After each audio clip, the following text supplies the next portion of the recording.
What a great honor to be able to introduce for the first time ever anywhere the 45th President of the United States of America, Donald J. Trump.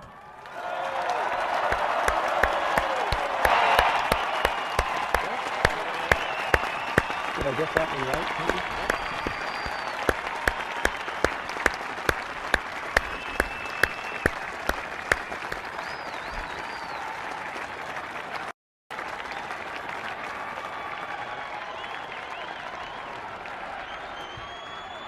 Chief Justice Roberts, President Carter, President Clinton, President Bush, President Obama, fellow Americans, and people of the world, thank you.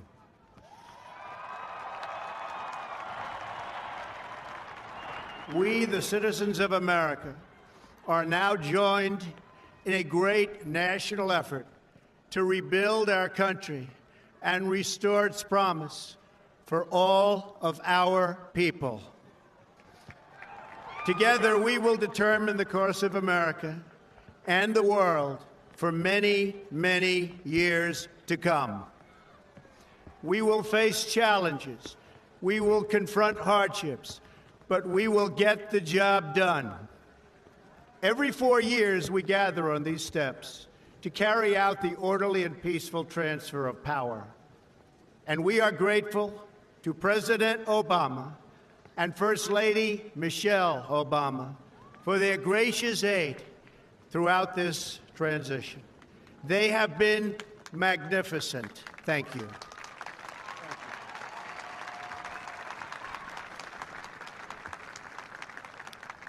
Today's ceremony, however, has very special meaning because today we are not merely transferring power from one administration to another or from one party to another, but we are transferring power from Washington, D.C., and giving it back to you, the people.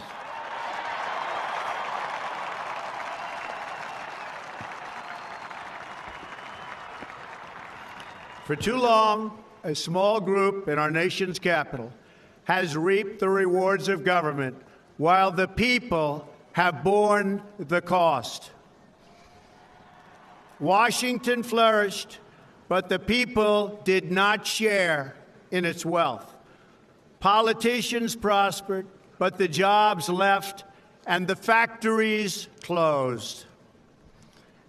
The establishment protected itself, but not the citizens of our country.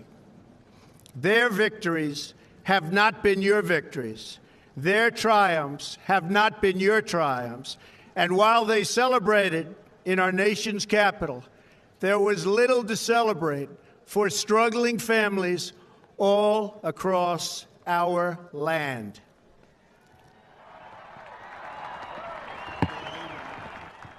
That all changes starting right here and right now, because this moment is your moment. It belongs to you.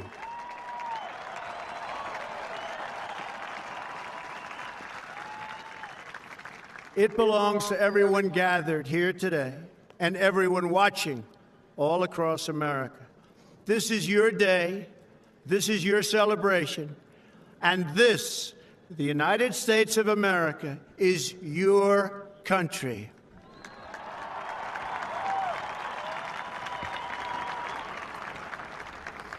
What truly matters is not which party controls our government, but whether our government is controlled by the people. January 20th, 2017 will be remembered as the day the people became the rulers of this nation again.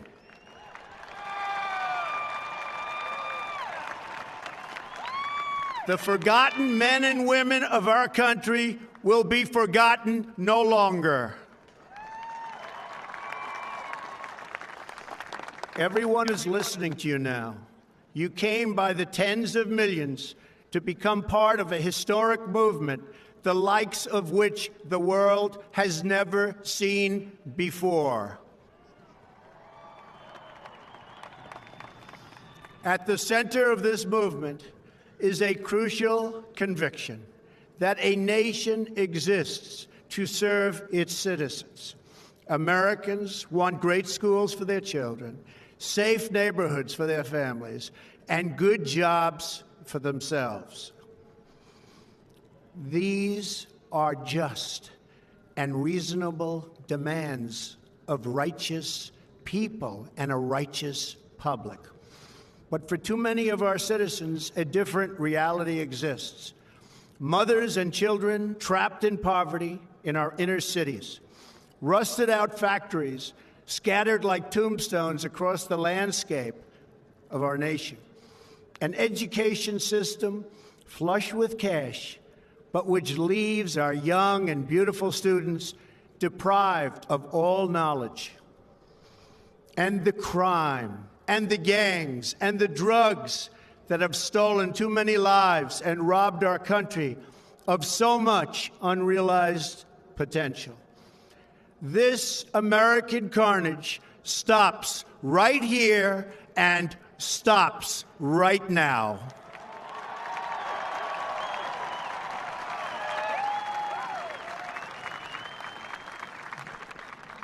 We are one nation, and their pain is our pain. Their dreams are our dreams, and their success will be our success. We share one heart, one home, and one glorious destiny. The oath of office I take today is an oath of allegiance to all Americans.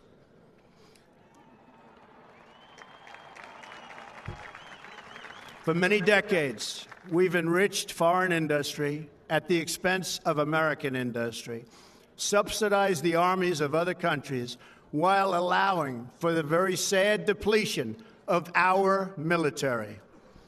We've defended other nations' borders while refusing to defend our own.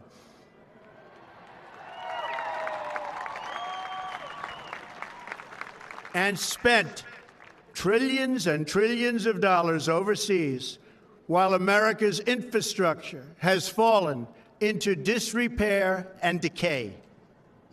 We've made other countries rich while the wealth, strength, and confidence of our country has dissipated over the horizon. One by one, the factories shuttered and left our shores, with not even a thought about the millions and millions of American workers that were left behind. The wealth of our middle class has been ripped from their homes and then redistributed all across the world. But that is the past, and now we are looking only to the future.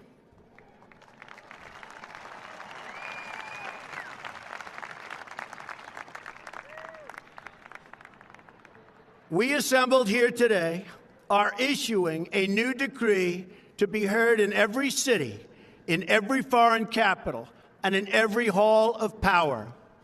From this day forward, a new vision will govern our land.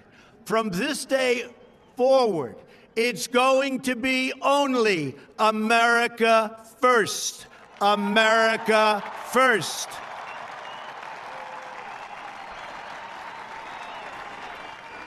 Every decision on trade, on taxes, on immigration, on foreign affairs will be made to benefit American workers and American families.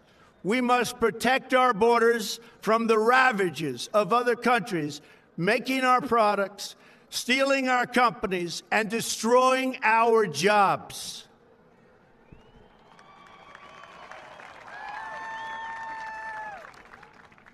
Protection will lead to great prosperity and strength. I will fight for you with every breath in my body, and I will never, ever let you down.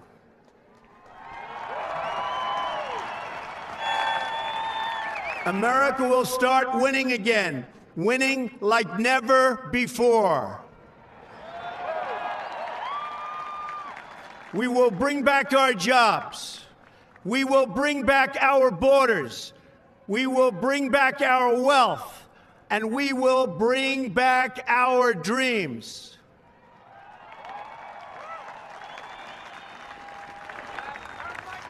We will build new roads and highways and bridges and airports and tunnels and railways all across our wonderful nation. We will get our people off of welfare and back to work, rebuilding our country with American hands and American labor. We will follow two simple rules: buy American and hire American.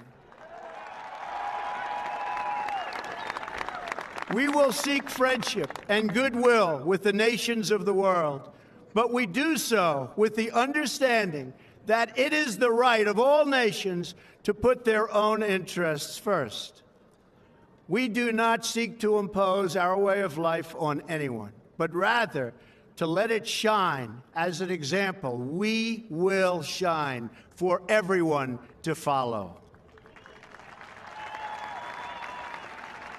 We will reinforce old alliances and form new ones and unite the civilized world against radical Islamic terrorism, which we will eradicate completely from the face of the earth.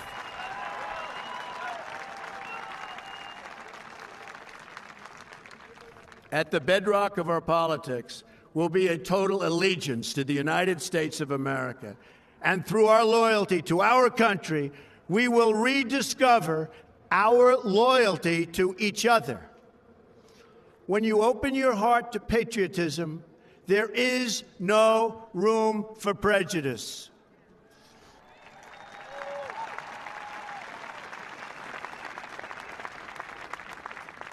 The Bible tells us how good and pleasant it is when God's people live together in unity. We must speak our minds openly, debate our disagreements honestly, but always pursue solidarity. When America is united, America is totally unstoppable.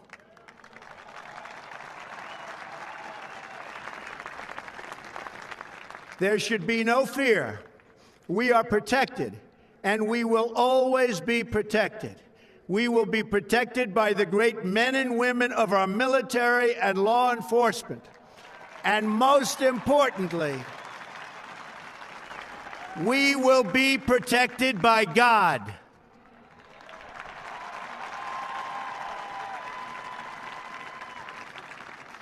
Finally, we must think big and dream even bigger. In America, we understand that a nation is only living as long as it is striving. We will no longer accept politicians who are all talk and no action, constantly complaining but never doing anything about it.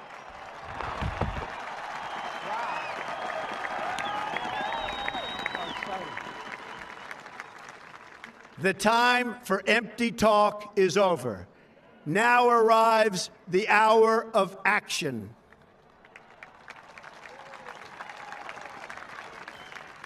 Do not allow anyone to tell you that it cannot be done. No challenge can match the heart and fight and spirit of America. We will not fail. Our country will thrive and prosper again. We stand at the birth of a new millennium, ready to unlock the mysteries of space, to free the earth from the miseries of disease, and to harness the energies, industries, and technologies of tomorrow. A new national pride will stir our souls, lift our sights, and heal our divisions. It's time to remember that old wisdom our soldiers will never forget, that whether we are black or brown or white, we all bleed the same red blood of patriots.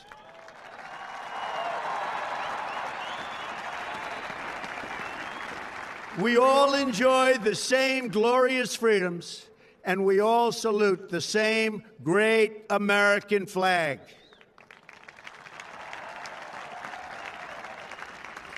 And whether a child is born in the urban sprawl of Detroit or the windswept plains of Nebraska, they look up at the same night sky, they fill their heart with the same dreams, and they are infused with the breath of life by the same almighty Creator.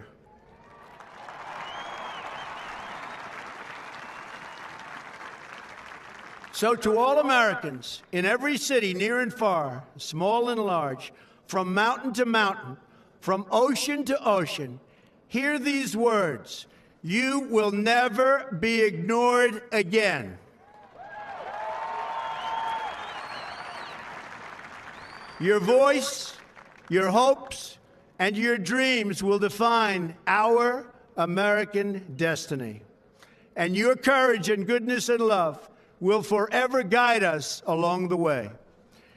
Together, we will make America strong again. We will make America wealthy again. We will make America proud again. We will make America safe again. And yes, together, we will make America great again. Thank you, God bless you, and God bless America. Thank you. God bless America.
We have an army of digital soldiers. What we are now, what we call, I call them, because this was an insurgency, folks. This was run like an insurgency. This was irregular warfare at its finest in politics. And that story will continue to be told here. But we have what we call citizen journalists. Okay? Because the journalists that we have in our media did a disservice to themselves, actually more than they did to this country. They did a disservice to themselves because they displayed an arrogance that is unprecedented. And so the American people decided to take over the idea of information. They took over the idea of information, and they did it through social media.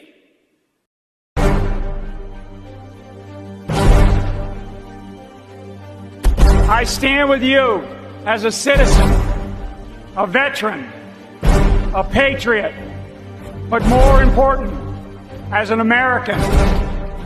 We stand together as proud patriots who deeply love our country and believe in the principles of freedom.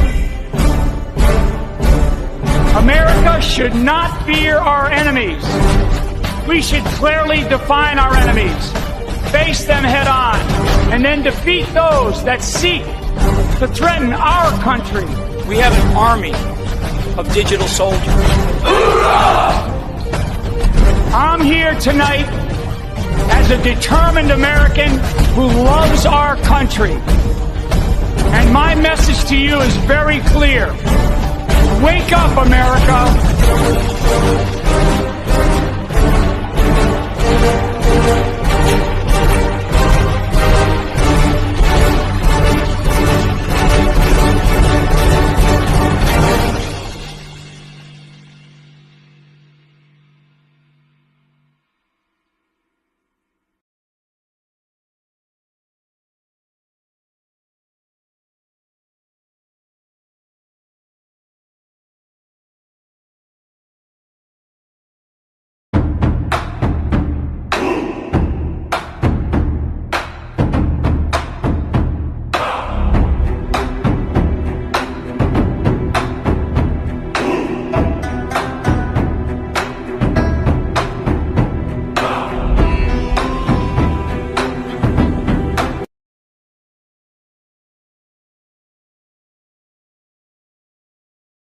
A global crime cartel.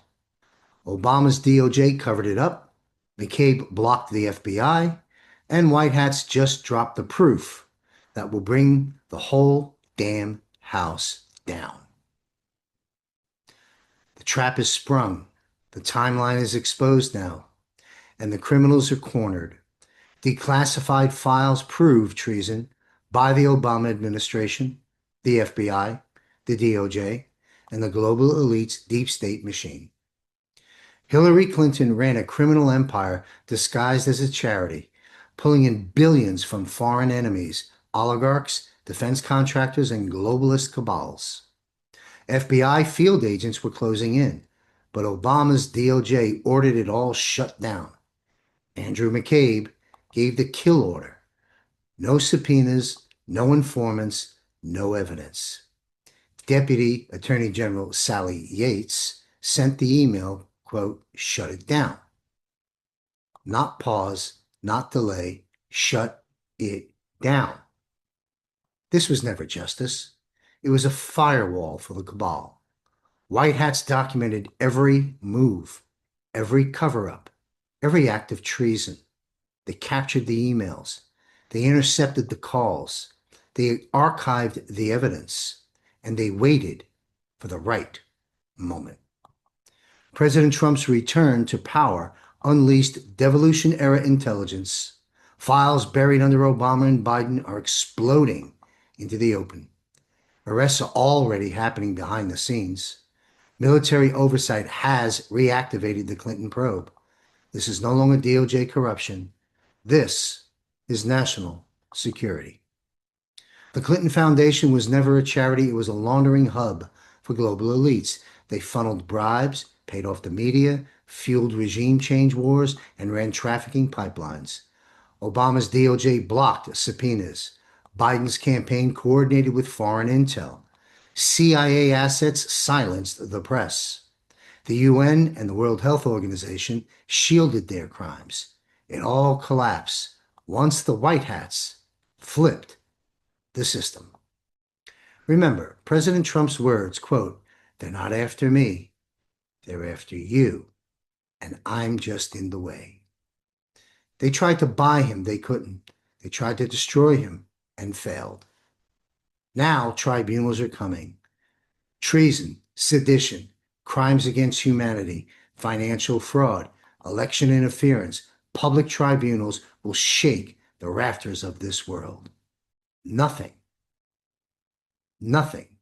can stop what is coming.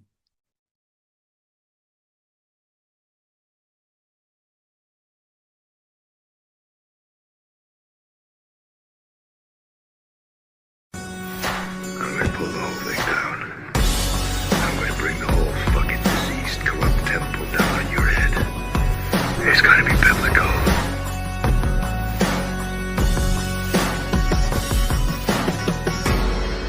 Throw the hammer down, nailed to the wire, known by the sin of our fathers. Let it all come out and burn like a fire.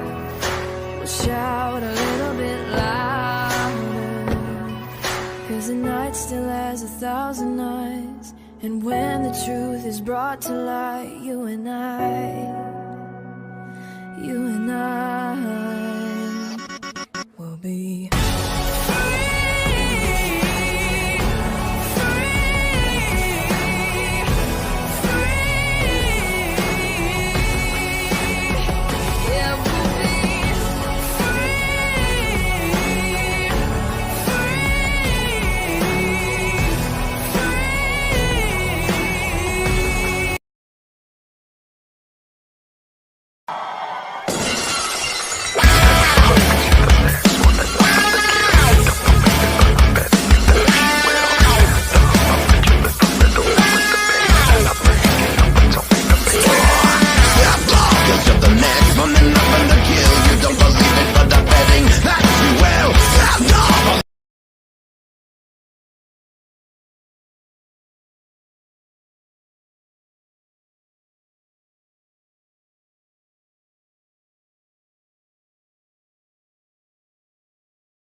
You guys know what this represents?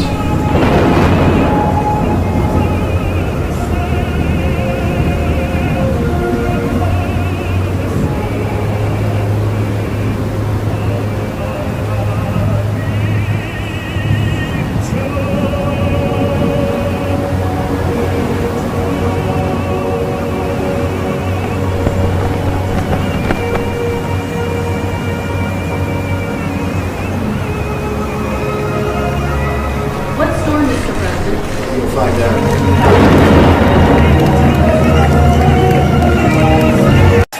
In the proud spirit of America and in the proud spirit of our great country, I just got three things to say. God bless our troops. God bless America. And gentlemen, start your engine!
Yeah, the first thing I'd like to say is what everyone should realize is that people like John, myself, and others who have been deeply embedded in this process for many, many, many years, we are satisfied with how this is rolling.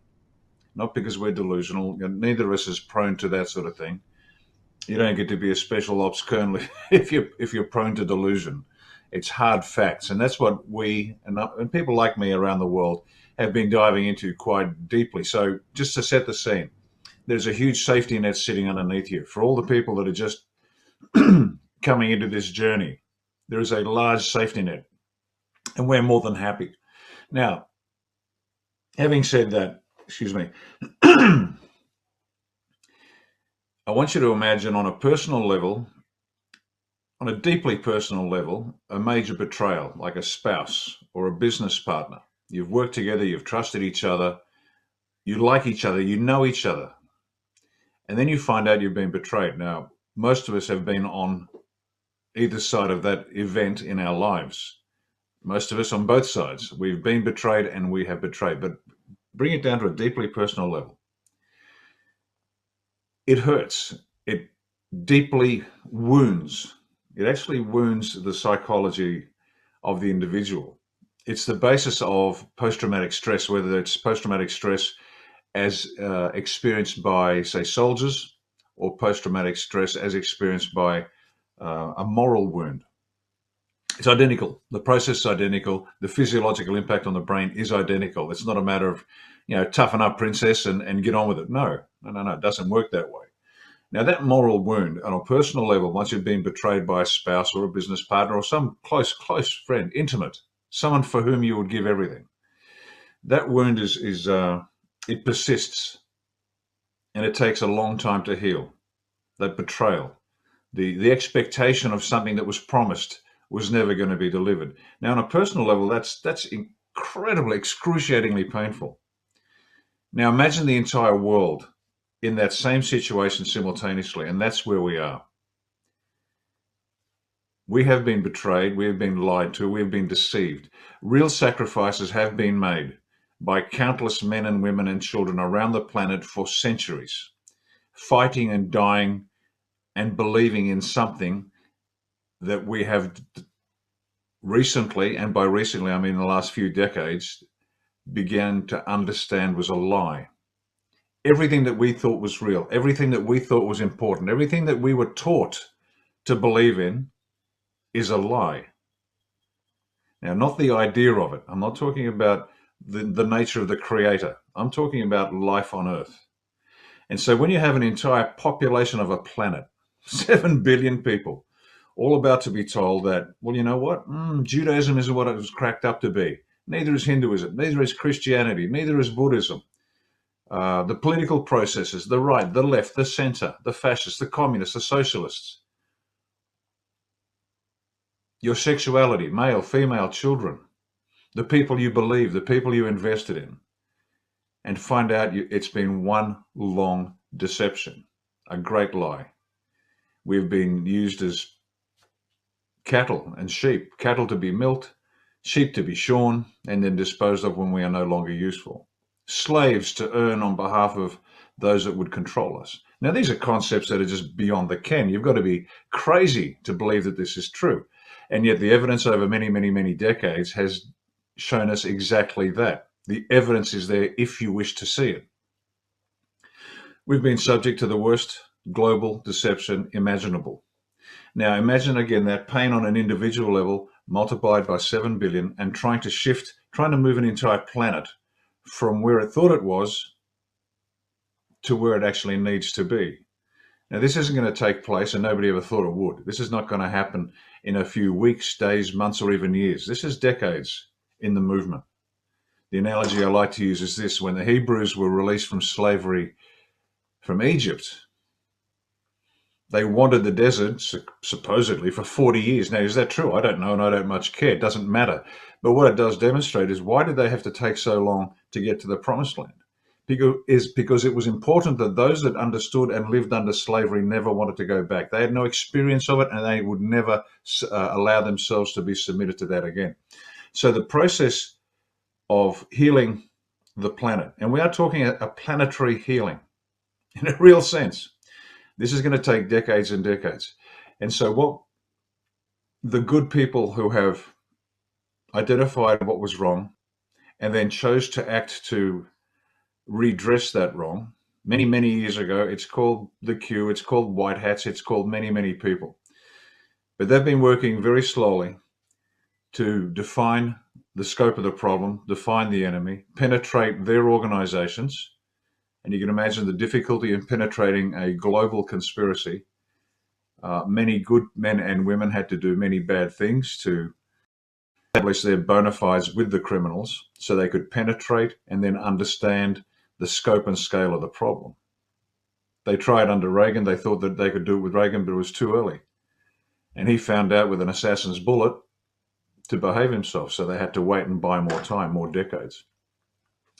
And so this is laying out the scope of the problem. Now we are, fortunately, you are, fortunately, in the final phase of this part of the operation. As I said, the operation will continue for decades to come. But this final phase where it ceases to be a clandestine and covert war, it's becoming more obvious. And we can see that now because what you are witnessing is the destruction of the current power structures around the world. And that means literally the power structures, say, of the Middle East. How is that being run? And you can look at what DJT is doing with Qatar and Saudi. And we can talk about that in more detail. So those structures that have actually run the planet have been dismantled. The individuals within the organizations have been removed. The corporations which have attempted this massive coup d'etat of sovereign beings on this planet have been evaporated, taken over, and then used for good. All of these levels, the financial controls have been rebuilt. But this has taken many, many, many years to do. And people don't have the capacity to handle that amount of change that quickly. Now, they're going to have to, at some point, there's going to be, as we know, it's been discussed, there's going to be a scare event. People have to be woken up to realize that it's more important to be good than it is to be wealthy. It's more important to be good than it is to be happy. It's more important to be good than it is to be wealthy. It's more important to be moral. We as a people have lost that. Not because we're inherently immoral. We're not. As a species, we would have evaporated if we weren't naturally moral, if we didn't have a predisposition for moral behavior. But evil's been imposed upon us so profoundly that we began to think that we were evil, but we're not. And so we've got this major healing to occur on a global level. It's taken many, many decades to get here. Most of the work is done. It has been subterranean, both metaphorical and physical. It's been clandestine and covert, as I said. And now it's coming above the surface. And what we're going to be seeing is the dismantling of this deception. But it won't be Jews telling Christians they're wrong or Christians telling Jews they're wrong. This is part of what you need to be watching very carefully. You're going to see communists telling communists they're wrong. You're going to see Jews telling Jews they're wrong. You're going to see Christians telling Christians they're wrong. You're going to be telling capitalists that capitalism is wrong.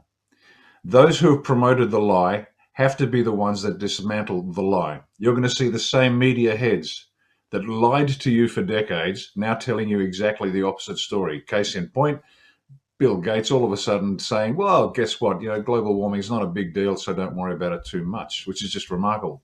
That's what you're going to be looking for. When you start to see that, you'll know that the truth is coming out, and it's coming out in a way that is as palatable as possible, and certainly at a rate which is digestible by the people. So there you go. That's, I guess, painting a big picture of where we were, where we are, and how we have to get to where we have to be.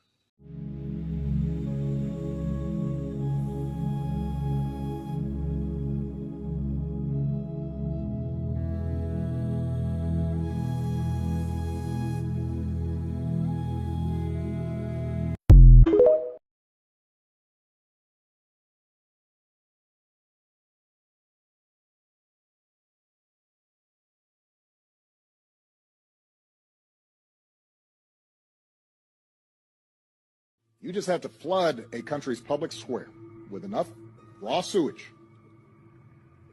You just have to raise enough questions, spread enough dirt, plant enough conspiracy theorizing that citizens no longer know what to believe. Once they lose trust in their leaders, in mainstream media, in political institutions, in each other, in the possibility of truth, the game's won.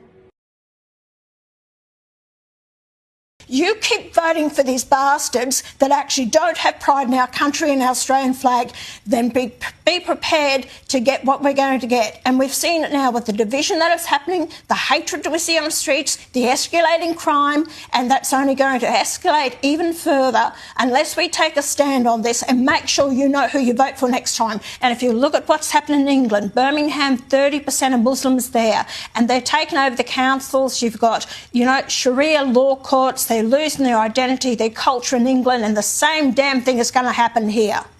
It is an absolute basket case of what's happening out there, and no wonder the Australian people are so angry. But I'll keep fighting about the mass migration. It is about mass immigration that's happening here, and it's destroying our standard of living, way of life, and our access to services that every Australian has a right to. But the government brings them in purely for the vote, and the fools out there who keep voting for them, you're going to suffer. You will suffer.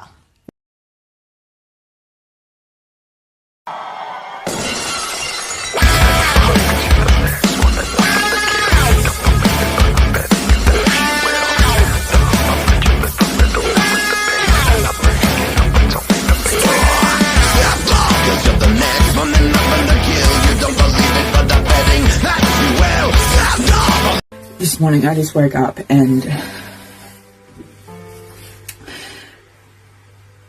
it just came on me very strongly, and I was trying to get ready to go for a walk. I thought I'm going to go for a walk and I'm going to try to figure out what's happening for me. And then before I got there, I went on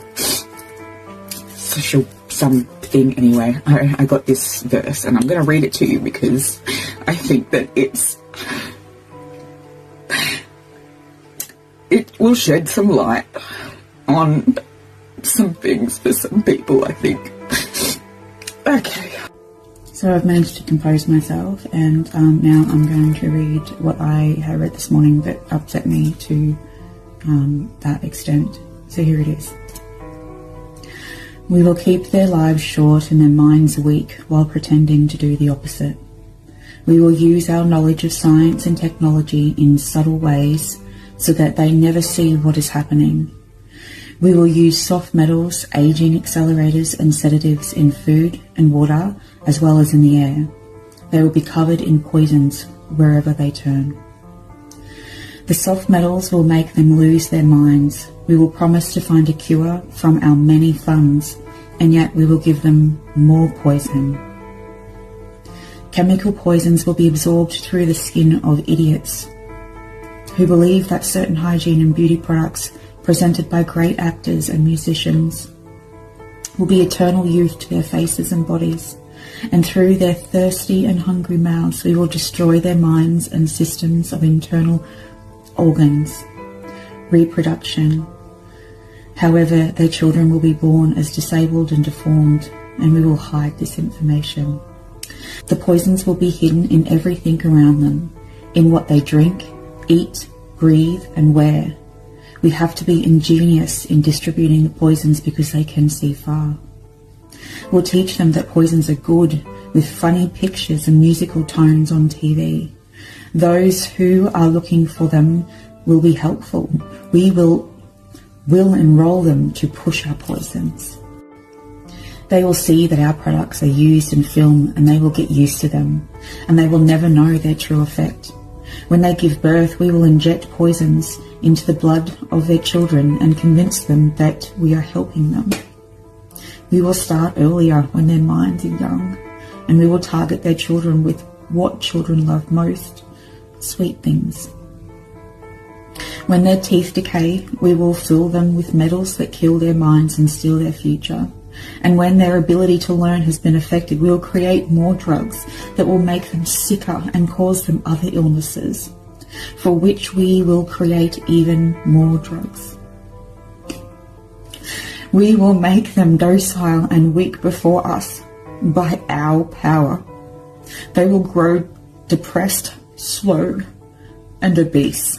And when they come for us to help, we will give them more poison.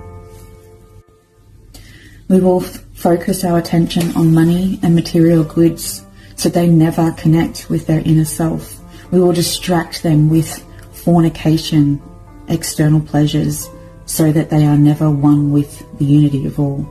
Their minds will belong to us, and they will do as we say. And if they refuse, we will find ways to implement technologies that alters the mind in their lives.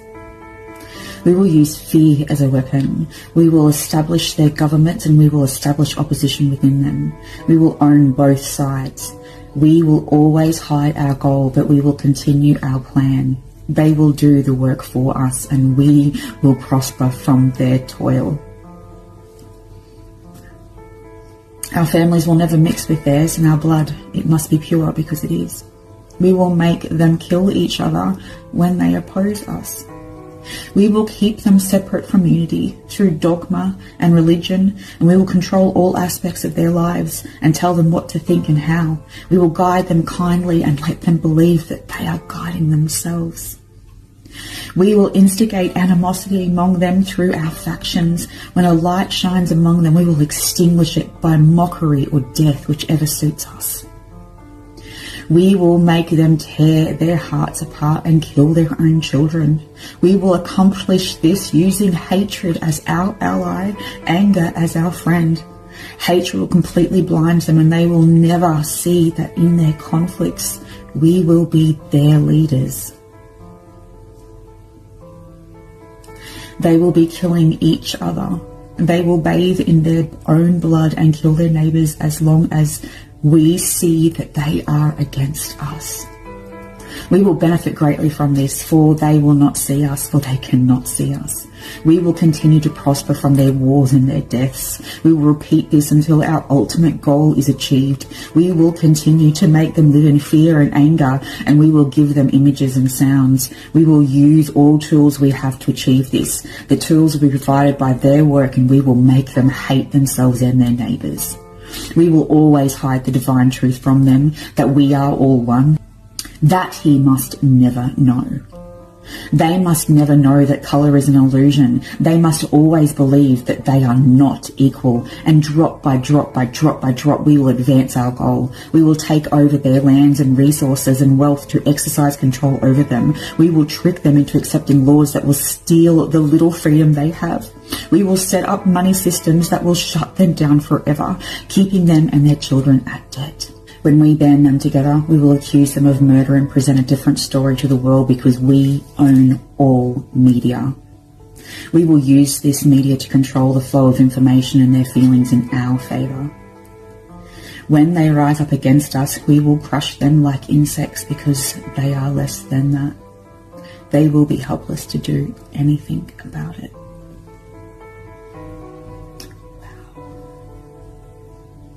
So I've spoken to quite a few of you about the hidden agenda that we see here on Earth and the fact that we've been conditioned for a really long period of our lives.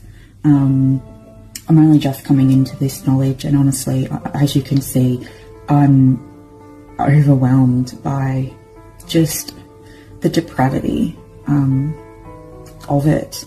But I can't get stuck in that. I need to continue just sharing love and light and trying to plant seeds for everyone to know that we seriously don't have to live like this anymore. Like, people, wake up and really just start questioning our reality here. Like, I can't make anyone see what they can't see, because you don't know what you know until you know it. But I hope that some of you at least can listen to this, and I don't even know where this came from, but it has come to me, and now I'm giving it to you because I resonated with, like, from here. I'm like, this is what they're doing, this is what this fake matrix is doing to us, you know, like, keeping us imprisoned in fear.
No matter how many times you sin, get up.